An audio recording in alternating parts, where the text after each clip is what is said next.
ताई खासदार असताना सुद्धा आमच्या गावाकडे त्यांनी कुठल्याही प्रकारचा निधी टाकण्याचा कुठलाही प्रयत्न केलेला नाही.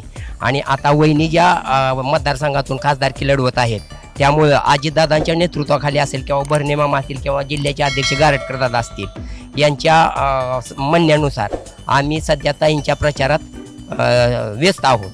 आणि ताईच्या बारामती लोकसभा म्हणजे वहिनी बारामती लोकसभा मतदारसंघाच्या खासदार व्हाव्यात ही सर्वसामान्य मतदाराची इच्छा आहे. आणि असं म्हणावं लागेल की दादा उपमुख्यमंत्री झाल्यापासून ह्या मामांच्या नेतृत्वाखाली ह्या भागामध्ये निधीची कुठल्याही प्रकारची कमतरता नाही.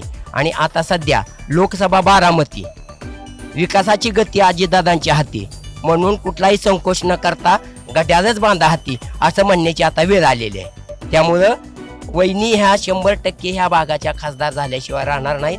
हे आमच्या